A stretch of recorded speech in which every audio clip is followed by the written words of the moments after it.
Nicolas Cage needed cash again, and he made a terrible movie again. Now, this isn't anything special or new, it happens roughly 3 times every year, and I can understand Nick in all of this. He's notoriously bad with money, and he seems to genuinely like being in movies, so I can see why he just accepts every single offer he gets. What I do struggle to process is who finances those films. Who in the right mind throws a couple $1 million to make just another garbage film that will just end up in a supermarket bin? I don't know. Anyway, Willy's Wonderland is another one of those. Cage plays an unnamed drifter, gets stuck in a small town with slashed tires, he has no money for repairs. He gets an offer. A guy is willing to pay for the repairs on his car as long as he agrees to do a job for him.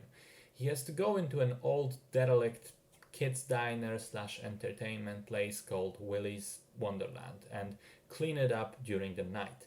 If he can make it till the morning, he's free to go. Cage agrees, but what he doesn't know is that the creepy animatronic animals inside come alive because they're possessed by the souls of serial killers who used to run the place. Don't ask. There's also a subplot about a bunch of annoying teenagers from town who know what's going on and they want to burn the place down, but also they want to first, pull Cage out first so that they don't kill him as well. He, however, gives no fucks. He gets into this routine, cleans the room, fights a robot animal that shows up to murder him, takes a break to pop a beer and change his t-shirt into a clean one, and then repeats the whole process again and again. It's genuinely funny how little he seems to care or even acknowledge what's going on around him.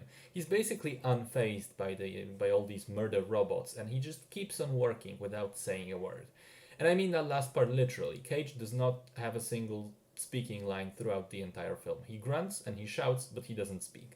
So honestly, even though the movie is clearly trash, the parts with Cage are somewhat entertaining. I did laugh a couple of times, even though the fights are shot in a shaky cam, lots of cuts kind of way to mask the fact that they're not really that exciting, that it's just two people opposite one another standing and kind of pretending to fight.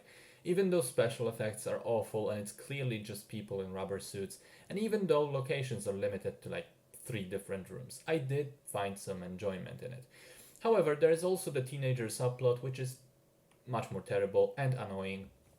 The people in it cannot act to save a life. They're not interesting or cool or funny. You basically just wait for them to die and be done with them.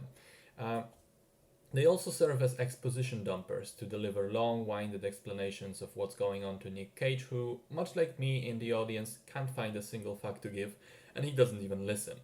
So, not to dwell on this one too long, it is a horrible movie, but it's one of those so bad it's funny movies that I think can really be enjoyed with a group of friends and a couple of beers or joints. Or if you're a fan of bad movies or Nick Cage movies, which, these two categories mostly align. I personally want to forget all about it as soon as possible, but I can see it being quite entertaining if you're looking for something dumb.